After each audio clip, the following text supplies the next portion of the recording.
여러분 안녕하십니까? 경제현장 오늘 시작하겠습니다. 정부가 세제 개편안을 발표했죠. 서민과 중산층을 위해서 1인당 소득세 부담을 연간 최대 83만 원까지 줄여주고 법인세 최고세율도 3%포인트 낮추는 내용을 담았습니다. 1주택뿐만 아니라 다주택자의 종합부동산세를 크게 줄여주는 방안도 담겼는데요. 부자 감세, 재정 악화 우려가 벌써부터 나오고 있죠. 집중 진단에서 자세히 뜯어보겠습니다. 유튜브 실시간 댓글 의견 주시면 토론에 반영합니다. 두 분의 전문가 모셨습니다. 홍기용 인천대 경영학부 교수, 그리고 정세원 충남대 경제학과 교수 나오셨습니다. 두 분 어서 오세요. 네, 안녕하세요. 안녕하세요. 정부의 세제 개편안, 윤석열 정부의 첫 세제 개편안입니다. 내용을 보니까 세금을 좀 깎아주는 내용이 대부분인 것 같은데요.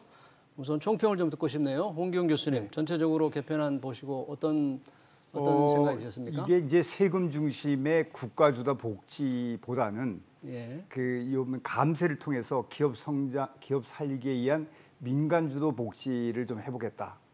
이런 정부 주도 성장에서 민간이 이제 기업 살리기를 통해서 민간 주도로 뭐 복지를 하거나 경제를 해보겠다고 하는 그런 이 전반적인 흐름에서 이번 세제 개편이 이제 마련됐다 이렇게 보고 그런 측면에서 보면 법인세를 좀 내려주고 또 저소득층들은 이제 좀 일부 또 세금 감면해주고 또 이 기업을 계속 영속해서 어느 정도 할 수 있도록 뭐 기업의 상속에 대한 납부 유예를 이제 주고 이런 게 이제 있었고요. 또 좀 여러 가지 종부세 같은 경우에는 다른 나라에서 이제 찾아보기 힘든 이런 제도인데 이런 것들의 그 불합리한 거를 이제 제거하는 이런 세제 개편이다 이렇게 볼 수 있습니다. 민간주도 성장을 위해서 분야별로 항목별로 세목별로 좀 다 좀 깎아주는 내용이다. 정세영 교수님은 어떻게 이 전체적인 총평을 할 수 있을까요? 네, 세제 정책이 어떤 영향을 이제 미칠 것인가는 사실 세제 정책만 봐서는 안 되고 정부의 여러 가지 또 세제를 걷어서 세금 정책을 만드는 것은 한편으로는 세금을 걷어서 그것을 어떻게 쓸 것인가하고 다 연결되어 있거든요. 전체적인 차원에서 봐야 되는데 이번에 나온 것이 민간의 활력을 높이기 위해서 감세를 한 것이다라고 얘기를 하지만 사실은 지금 현재 우리나라의 조세 정책과 재정 정책은 전체적으로 기업 활성화를 위해서 이미 많이 이 R&D 지원이라던가 투자세 공제라던가 이런 것들이 많이 들어가 있습니다. 이미. 그래서 지금 법인세율이 너무 높아서 투자를 안 한다 이렇게 말하기는 어려운 정도로 기업 지원이라던가 그다음에 법인세도 투자세 공제 이런 것들 때문에 법정세율은 높아 보일지 모르지만 실효세율은 이미 20% 정도가 안 되기 때문에 여기에서 추가적으로 더 세율을 낮춰주는 것이 투자 활성화나 고용 활성화에 영향을 미치기보다 저는 세입 감소로 인한 전체적으로 재정이 현재 경제 위기에 있어서 감당해야 될 그런 재정 여력 재정의 능력 이런 것들에 대한 부정적인 영향이 더 클 것이고 그러다 보면 세입이 부족하게 되면 결국에는 어디에선가 지출이 줄어들어야 되는데 지출을 줄이는 그 부분은 또 다시 뭐 기업의 지원을 줄일 수 없다라는 논리가 작동을 하게 되다 보면 결국에는 복지 축소가 될 것이고 그래서 전체적으로 보면은 민생에 부정적인 영향을 미치는 그러한 세제 개편안이 아닌가 그렇게 생각이 듭니다. 세금을 줄여줌으로써 지출을 줄여줘야 되는데 지출이 결국은 민생에 조금 부담을 줄 수도 있다 이런 얘기인데 당장 뭐 법인세부터 그러면 여러 가지 항목이 있지만 우리 정세영 교수님 두 가지를 지적해 주셨네요. 법인세율이 높다고 지금 투자가 안 되겠느냐, 투자 안 되는 게 법인세율 때문이냐는 지적.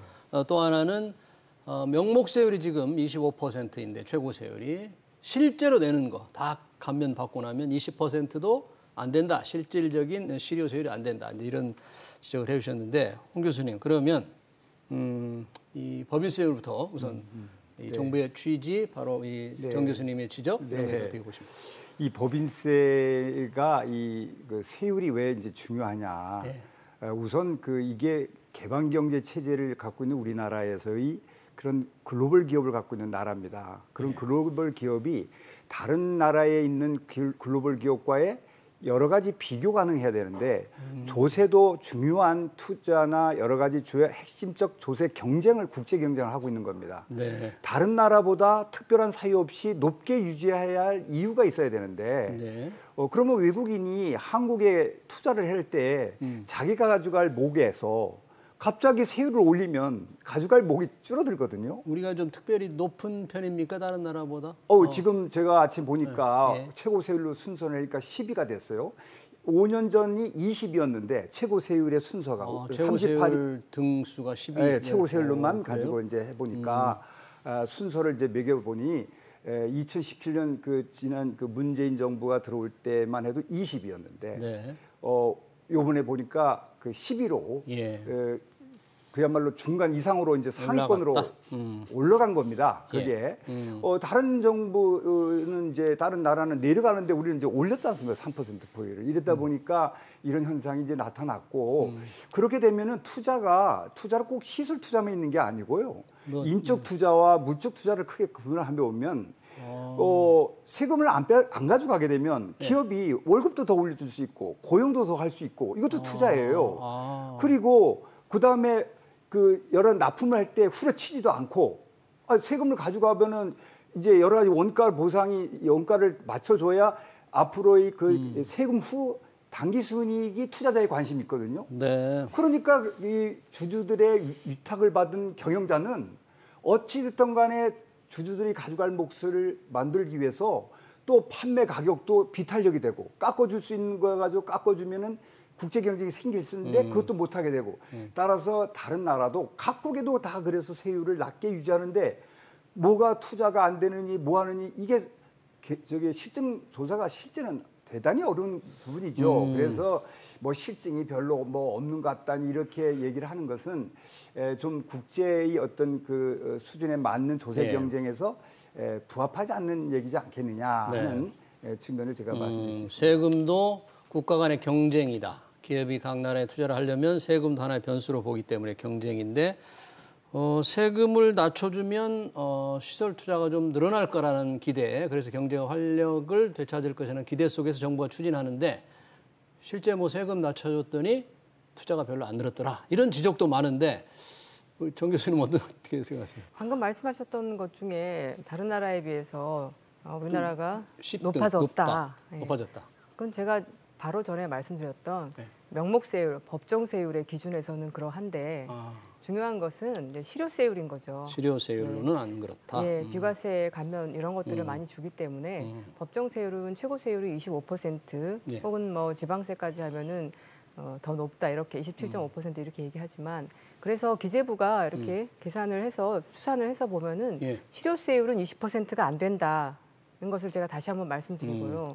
그러나 이 실효세율을 각국별로 비교하는 것이 어렵기 때문에 OECD에서도 실효세율을 발표하지 않아서 우리는 알 수 없습니다만 특히 우리 전체적으로 이제 한국 경제가 원래부터 기업 우호적인 그런 이 재정 제도 이런 것들을 가지고 있었기 때문에 다른 나라에 비해서 정책 자금이라던가 조세 지원이라던가 이제 이런 것들이 많다는 것은 다 알려져 있는 사실이어서 저는 100에서 실효세율이 20%라고 하는 것은 100에서 100이 수익이 나면 80을 가져가는 거거든요. 그 80이 부족해서 뭐 투자를 못한다 이렇게 말하기는 좀 너무 좀 부족하다라는 생각이 들고 그러니까 과거에 정말 1970년대 80년대 법인세율 최고세율이 40% 50% 할 때에는 통하던 얘기라고 생각이 듭니다. 그때 너무 높아서 투자하기 어렵다.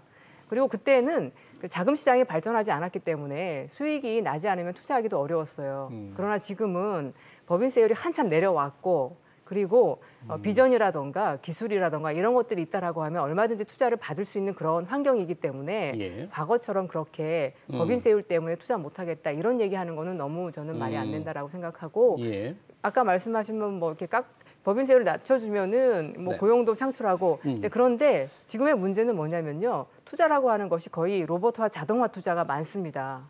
그래서 투자라고 하는 것도 정말로 고용이 어떻게 연결될 것이냐라고 하는 것을 잘 살펴서 선별적인 그런 투자를 할 수 있는 부분에 저는 혜택을 주는 것은 할 수 있다라고 보여집니다. 그러나 지금처럼 그냥 뭐 전반적으로 그런 것도 살피지 않고 그냥 예. 내려주면 무조건 투자가 활성화되고 고용이 창출될 것이라고 하는 것은 이 증명되지 않은 그런 예. 논리다라고 생각이 듭니다. 예.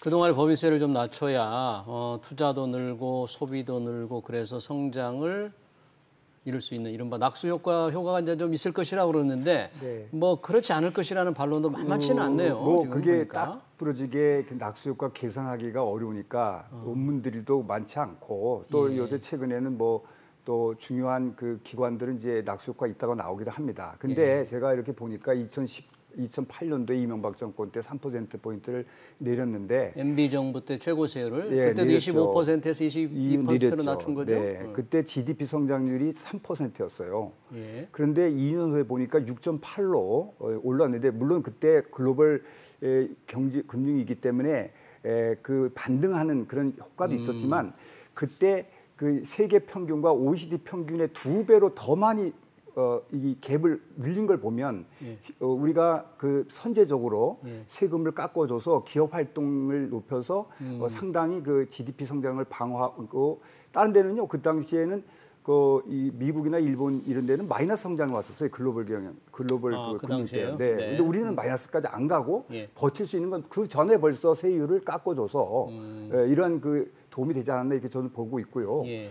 또 2017년도에 문재인 정부 와서는 3%포인트 오히려 올렸지 않습니까? 예.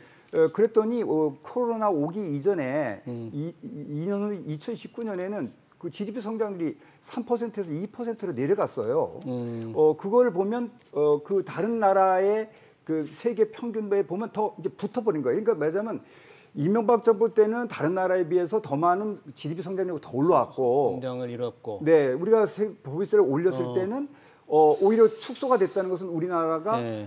상당히 그 법인세만의 영향은 아니겠지만, 예, 그런 역할도 있을 수 있다. 네. 따라서 어떤 근거가 없이 다른 나라보다 더 많이 세율을 높여야 할 이유는 없다.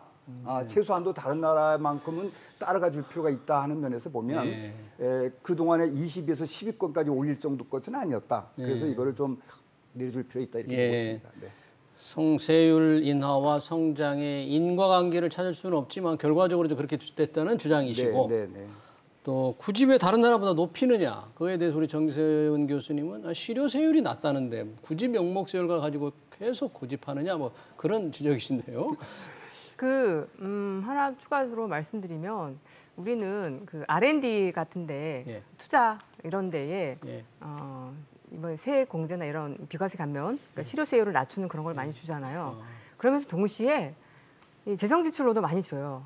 그러니까 걷어들이는 것 중에서 다른 나라하고 비교해서 예. 복지에 얼만큼 쓰느냐, 이 기업 지원에 얼만큼 쓰느냐 이것을 비교해 보면은 네. 걷어들이는 거에 비해서도 기업 지원에 많이 쓰거든요. 그래서 우리나라 기업들은 기업 활동을 하는 데 있어서 R&D나 이런 투자를 네. 하는 데 있어서 네. 재정 지원도 받고 비과세 감면도 받고 그거를 종합적으로 계산해서 이 정도의 이 혜택과 부담을 받는다 이런 계산이 이루어진 적이 없습니다. 그래서 종합적으로 본다라고 하면은 이 우리나라 기업들이 다른 나라에 비해서 예. 그 국가의 지원을 덜 받는다 이렇게 말하기는 정말 어렵고 지원을 많이 받고 있습니다. 예. 그러니까 아까 이명박 정부 그 시절에 대해서 말씀을 하셨는데요. 예. 우리나라가 그때 덜 영향을 받았던 건 오히려 노무현 정부 말기에 그 주택담보대출 여기에 대한 규제를 많이 했었어요. 그래서 2008년 직후에 다른 나라에 비해서 그 부동산 부분에서의 어떤 충격 이런 것들이 훨씬 덜했던 것은 덜했습니다. 그래서 그러한 것들을 다 감안해서 얘기해야지.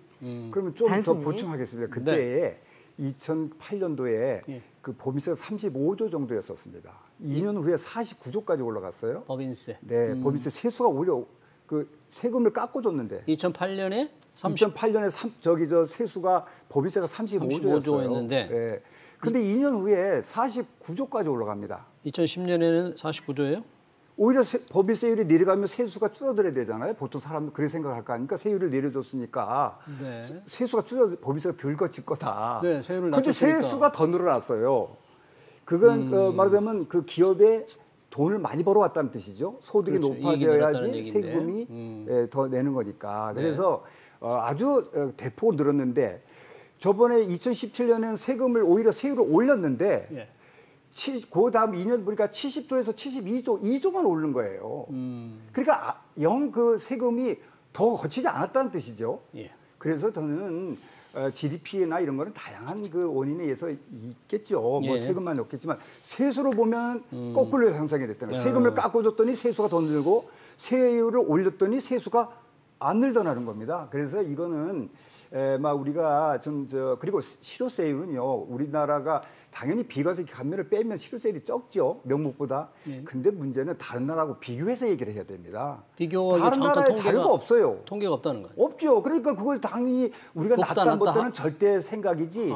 얼마가 다른 나라가 평균이 얼마인데 38개국이. 근데 우리나라가 실효세율이 이렇게 하는 제시를 얘기해야 되는데 발표에서도 한 5개 나라나 6개 나라 뭐 어떻게 조사를 했다면서 나오는 연구도 있긴 하지만 38개국이 공식적으로 발표를 안 합니다. 그러니까 실효세율이 얼마인지를 조사하기가 좀 어렵겠죠. 각 나라 사정이 복잡하니까. 우리나라도 발표 안 합니다. 아, 그래요? 공식적으로 발표 안 합니다. 그 정도로 어떤 기관에 의해서 그 정도라고 얘기하는 거지 공식적으로는 발표는 안 합니다. 그러니까 할 수가 없어요. 실질적으로 힘듭니다. 비교 자체가 불가능하다. 예, 어렵습니다. 그래서 이런 거는 뭐 이해는 가나 비교 가능하지는 않지 않냐. 그래서 투자할 때는 그래서 명목 그 세율을 아주 중요한 것으로 보고 있는 것입니다. 하여튼 뭐 실효세율 비교는 우리 정 교수님도 현실적으로 좀 다른 나라가 좀 하기 어렵다고 그러는데 뭐 통계가 잘 없으니까 아마 어쨌든 중요한 것은 실효세율 기준이고 그렇게 봤을 때 20% 정도라고 치면 사실은 근로소득세 같은 경우에 우리 높은 최고세율이 45% 뭐 그렇게 되잖아요. 근로소득조차도 이렇게 내는데 이 이윤에 대해서 3천억 이상 벌어도 그것보다도 더 낮춰줘야 된다라고 하는 것은 너무 심하고 그리고 또 하나 아까 자꾸 그 이명박 정부 시기와 문재인 정부 시기를 비교하는데요. 큰 차이는 그겁니다. 중국 경제의 차이가 있습니다. 그거를 무시하고 중국 경제 동향, 중국 경제 상황이 2008년 직후에는 그 중국 경제가 세계 경제를 거의 이끌었거든요. 그리고 그때 이제 중국 경제가 8, 9% 이상에 그랬기 때문에 우리가 그 옆에서 그 여파가 있었고요. 중국 경제가 언제부터 힘을 잃냐면 한 2014년, 15년부터 힘을 잃거든요. 문재인 정부 들어와서는 그 영향이 매우 큽니다. 그러니까 그 모든 것들이 있기 때문에 그 경제는 계속해서 규모가 커지기 때문에 가만히 놔둬도 자연 증세라고 하듯이 법인세 이런 것들이 다 늘어나게 돼 있거든요. 그걸 다 무시하고 그냥 단지 그렇게 비교할 수는 우리가 없다라는 생각이 들고 예. 세율 인하만으로 세금이 늘었다기보다는 법인세율의 경우에 여러 가지 경제 상황, 특히 우리 주변국 중국 경제의 영향이 좀 컸다는 지적인데 참 이거 간단치 않네요. 이 효과와 영향을 분석하기도 쉽지 않은데 뭐 지금 법인세만이 아닙니다. 하나 더 가보죠. 우리 종합부동산세를 한번 좀 짚어보고 싶은데요. 이번에 종부세 굉장히 획기적으로 바뀌는 것 같아요. 주택수에서 가격으로 다주택자의 세금을 획기적으로 줄여드는데 우선 정세현 교수님 이 방향에 대해서는 어떻게 보십니까? 저는 이 조세정의에도 위배가 되고 조세정의 자산 부동산 시장 안정화에 역행하는 그런 조치라고 생각이 듭니다.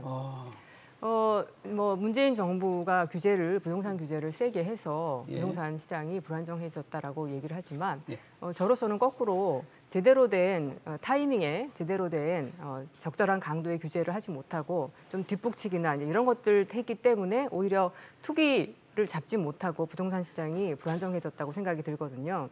부동산 관련 대책이 제때 나오지 못하고 조금 그래서 오히려 초반부터 좀 시그널을 정확히 줬어야 되는 것인데 그래서 풍선 효과들이 일어났던 것이거든요. 그렇게 본다면 어떻게 보면은 그렇게 하지 않았더라면 재건축, 재개발, 투기가 더 심했을 수도 있다. 그리고 간과할 수 없는 것은 우리나라뿐만 아니라 저금리 상태에서는 전 세계적으로 나타났던 것이 바로 부동산 시장 불안정이기 때문에 그 어려운 시기를 겪고 이제 안정화 들어가는 이 단계에서 다른 신호를 보내게 되니까 전체적으로 안정화되면서도 지금 국지적으로는 계속해서 어느 한 부분들은 계속해서 몰리고 있거든요.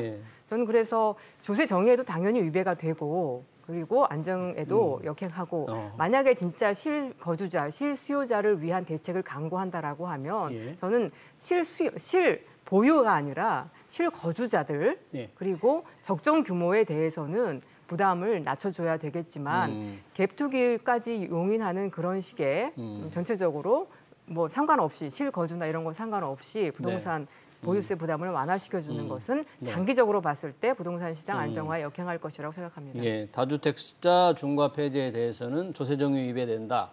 가격 안정에 악영향을 미칠 것이다. 가격 불안하게 한다. 저는 정 교수님 말씀에 상당히 동의하지 않습니다. 네. 동의하지 않는다. 예, 왜냐하면은 우선 종부세가 다른 나라에서 찾아볼 수 없는 아주 특이한 세금이고요. 부동산세가요? 네, 다른 OECD 국가에서 찾아볼 수가 없습니다. 예. 그다음에 두 번째는 다주택자에게 중과세하는 나라도 현재 제가 찾지 못하고 있습니다. 다주택자의 중과세하는 나라도 없다. 네.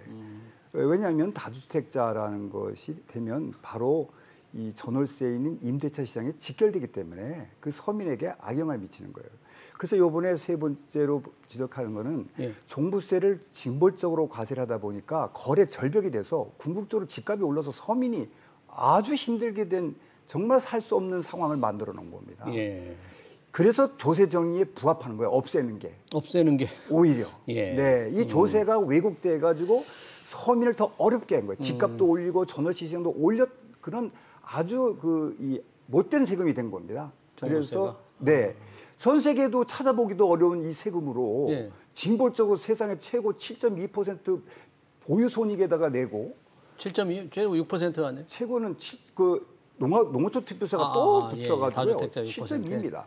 양도소득세를 무려 82.5%라는 거는 그 집을 갖지 말라고 하는 건데 이렇게 해서 그 집값을 잡는 거는 너무 좀 미숙하다고 보고요. 오히려 이거를 두는 것이 조세정의에 정면으로 위배되고 오히려 이런 것들을 비정상을 정상화해 주는 것이 조세 공평에 맞고 그런 재산은 곧 조세입니다.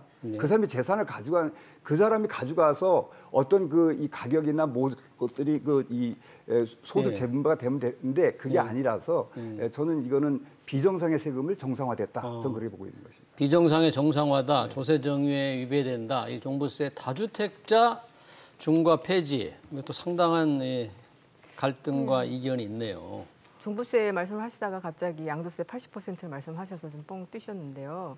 사실 그 양도세 80%는 3주택의 경우이기 때문에 다주택자의 경우죠. 그 얘기는 넘어가도록 하고 과도한 종부세나 이런 것들이 매물을 거래 절벽을 야기해서 문제가 되었다. 그럼 만약에 말씀하신 대로 세율을 낮춰서 매물이 출회가 됐다라고 생각을 해봅시다. 그리고 그 사람들은 다 이익을 가져가는 거죠. 세금을 낮춰주는 거니까. 그렇게 판 다음에 그 돈들이 어디로 갈까요? 그렇게 판 돈들? 그 돈들이 어디로 갈까요? 결국에는 부동산에서 가장 쉽게 많은 돈을 벌 수 있기 때문에 다시금 또 부동산 시장으로 들어올 수밖에 없습니다. 그래서 이게 단기에 한 번에 끝나는 문제가 아니고 장기적인 문제이기 때문에 단기적으로는 조금 어려움이 있을지라도 이 정책을 꾸준히 밀고 나가야 되는 것이지 너무나 단순하게 이번에 매물이 출회가 되면 이번에 끝난다. 근데 부동산 정책을 그렇게 펴왔기 때문에 계속해서 이것이 올라갔다 내려갔다 지금 이렇게 하겠지만 결국에는 다시 풀어줄 것이다. 이런 기대들이 있기 때문에 그 정부를 믿지 못하고 이번에 규제를 강하게 하더라도 1, 2년만 기다리면 다시 풀어줄 것이다. 이런 생각들 때문에 안 내놓는 것이거든요. 만약에 영원히 이런 정책이 변하지 않을 것이다라고 하면은 집으로 더 이상 돈을 벌 수 없겠구나라고 하고 이게 나오지 않을 이유가 없습니다. 네. 시청자 댓글도 다양한 게 나오는데요. 양도세는 지금 이번에는 양도세는 내려주는 게 맞다는 지적이 좀 있네요. 그러니까 보유세에 대해서는 그렇고 다주택자 미화하지 말고 부동산 가격 종합을 기준으로 과세하는 게 바람직하다. 이런 또 지적도 있고 다양한 지적이 있는데요. 네, 이번에 양도소득세는 현재 1년간 유예를 해주고 있는 진행 중에 있기 때문에 그래서 만약에 필요하면은 계속해서 진행할 수 있는 시행령이 할 수 있어서 이번에 그 양도소득세를 항구적으로 내리는 조치는 하지 않은 것으로 보입니다. 그래서 아마 현 정부의 그 기조로 봐서는 지금 현재 82.5% 과세 제도는 현재 시행되고 있지 않는 거죠. 현재로서는. 그 3주택의 경우에 그것도 현재. 그래서 아마 시행령으로 할 수 있기 때문에 예. 이번 뭐 굳이 지금 넣지 않아도 돼서 지금 하고 있는 것 같고 예. 이런 왜곡된 세금을 전 세계에서 항구적으로 가질 수 있는 세제가 아닙니다. 이게 변화가 없고 법적 안정성과 예측 가능성이 있어야 되죠. 법은 세금은 당연히. 그러나 항구적으로 끌어갈 수 있는 세금이어야 되는 거고 다른 나라에서도 보편적으로 적용되는 세금일 때는 가능한 얘기지만 아주 징벌적인 세금을 항구적으로 끌어가면 성공하지 않을까? 그거는 재산 박탈적인 위헌적일 수도 있기 때문에 지금 뭐 헌재에서 지금 심의 중에 있습니다만 우리가 그렇게 간단하게 얘기할 사항은 아니다. 이렇게 그렇군요. 예. 아주 간단하게 추가드리겠습니다. 예, 우리나라가 왜 이렇게 특이한 세금을 가지게 되었냐라고 하면은 다른 나라들은 대안들이 있습니다. 공공임대주택이 좋은 공공임대주택이 많고요. 공공임대. 예, 그리고 독일 같은 경우에는 임차인들이 나가고 싶을 때까지 그냥 삽니다. 임대인에 대한 규제가 없어요? 강합니다. 그러니까 임대인 다른 규제가? 제도들이 그것을 다 보완해 주기 때문에 굳이 그렇게 부동산 세제를 가지고 그렇게 해야 될 일은 없지만 우리는 그렇지 않다. 예. 그 말씀드리겠습니다. 네. 뭐 여러 가지 세목이 있지만 조금 상속, 이번에 상속 관련해서는 기업들의 그 승계, 가업 상속의 경우에 대상이 늘어나는 거죠? 네, 잘한 것 같습니다. 예. 얼마에서 이게 지금 대상이 우선은요, 그 기업이라고 하는 것은 종업원이 있고요. 정말로 종업원의 그 생존과 관련된 먹거리를 제공하고 이런 분들에게 갑자기 세금을 50%를 가지고 가면은 회사를 영속할 수가 없어요. 그래서 그 회사를 계속해서 운영하면 세금을 일단 유보를 하고 세금이 없어지는 게 아닙니다. 근데 그 받은 사람이 상속인이 회사를 접거나 딴 사람에게 양도하면 그때 가서 못 냈던 세금 내라고 하는 거예요. 그동안에는 계속해서 회사를 유지해서 종업원의 먹거리를 제공하고 하는 이런 제도를 뒀다는 것은 상당하고 뭐 금액이 뭐 500억에서 1000억 이렇게 한 거지만 기업 속에서의 말하는 거기 때문에 기업이 영속이 된다면 계속해서 국가에 기여하기 때문에 그런 것만 하고 나머지 상속세는 건들지 않았습니다. 일반 개인 상속세는 상속 최고세율이라든지 상속세 뭐 제도 바꾸는 건 전혀 이번에 1999년 이후에 한 번도 손 안 댔습니다. 상속세에 관해서는 뭐 여러 가지 좀 손대야 될 게 너무 많으니까 상속세까지 손대기도 좀 버거웠을 것 같고요. 자, 이 야당의 반응, 이게 국회에 과연 어떻게 될지 모르겠는데 정 교수님께서 조금 말씀 좀 듣고 싶은데 야당이 지금 뭐 벌써 이 재벌 감세다, 뭐 종부세, 아까 다주택 중과 폐지 안 된다 이렇게 나오는데 국회에서 어떤 과정을 거쳐야 될까요, 이게? 제가 그것을 뭐 전망하기는 어렵고요. 저로서는 제가 말씀드린 바대로 뭐 여소야대가 되었는데 야당이 좀 잘 지켜줬으면 하는 생각이고 상속세를 잠깐 말씀드리면 이미 그 가업 승계 뭐 제도, 공제제도 이런 것들이 거의 중견기업에게까지 넓혀졌기 때문에 이번에 이제 그것이 안 들어간 것이고요. 이 대기업이라고 하는 거는 이 대주주 1인이 경영하는 그런 회사가 더 이상 아닙니다. 이게 2세, 3세 이렇게 넘어갈수록 이제 전문 경영인이 경영하기 때문에 상속세를 충분히 내고도 그 경영이 유지가 될 수 있다. 그 기업이 유지가 될 수 있다. 그리고 이 가업 승계 제도를 가지고 있는 나라도 전 세계에 별로 없다. 말씀을 드리도록 하겠습니다. 자, 이번 세제 개편이 그대로 통과된다면 5년간에 걸쳐서 한 13조 원 이상의 감세 효과가 난다고 합니다. 그대로 통과되면.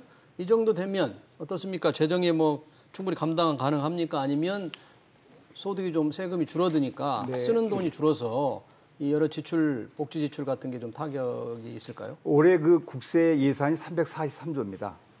그리고 뭐 추가로 더 들어갈 세금이 거치게 한 53조가 더 거칠 것 같다고 이제 얘기를 하고 있는 거거든요. 현재. 그래서 뭐 그 정도의 돈은 그 전체 세수에서 차지하는 비중이 많지는 않습니다. 그래서 지금 현재 이미 이게 세금이 줄어들어도요. 법인세도 내후년부터 작용이 됩니다. 이게 내년의 소득에 의해서 후년에 낼 세금부터 이제 세금이 대부분이 되기 때문에 법인세의 경우는 그렇습니다. 네, 그래서 아마 그 큰 금액은 아니기도 하고요. 다만 누적 치료하면 상당할 수가 있겠지만은 뭐 그 문제는 지금 이 세금이 줄어들지만 2년 후년, 3년 후에는 더 많은 세금이 늘어난다고 하는 것이 정부의 생각이고 세금 더 거칠 수 있다. 더 거치는 거죠. 그러니까 세금이 내려주면 예. 오히려 세수가 더 는다. 기업이 잘 되니까 예. 이렇게 보는 것입니다. 예, 세금이 더 거칠지는 좀 지켜봐야 될 것 같은데 네. 정부의 지금 문재인 정부와 달리 윤석열 정부에서는 이제 건전재정을 굉장히 강조했는데 이 세제 개편안과 건전재정 방침과 조금 충돌이 나는 겁니까? 충돌이 저는 분명히 난다고 생각이 들고요. 그 기재부가 정부가 몇 년에 한 번씩 장기 재정 전망을 하거든요. 예. 그럴 때 보면은 현재 세금을 그대로 유지하고 예. 다른 복지 제도도 그대로 유지하고 하더라도 고령화 진행으로 인해서 한국 사회는 계속해서 재정이 악화된다라는 얘기를 계속 해왔습니다. 계속 그런 전망을 내왔습니다. 그 얘기는 뭐냐면은 이게 몇 조 이거조차도 이거 지키는 것이 중요하다는 것입니다. 그리고 아까 13조라고 얘기했지만 누적을 해서 보면은 한 60조가 되고 이 3%를 깎아주면 이게 영속적으로 가는 거거든요. 그러니까 이게 결코 작다라고 할 수 없고 지금 이렇게 세입 부족의 문제, 심각한 문제 앞에서 이게 얼마 안 되니까 깎아주자라고 하는 거는 그러면 도대체 어떻게 재정 건전성을 지킬 것이냐. 재정 준칙을 통과시켜서 뭐 GDP 50%로 국채를 묶겠다라고 하는데 지금 거의 그 간당간당하거든요. 고령화 진행으로 인해서 늘어난다는데 이걸 심각한 우려가 안 될 수밖에 없죠. 네, 알겠습니다. 올해 세제 개편안에 대한 토론 시간 관계상 여기서 마치겠습니다. 지금까지 정세현 충남대 경제학과 교수 그리고 홍기용 인천대 경영학부 교수였습니다. 고맙습니다. 감사합니다. 네.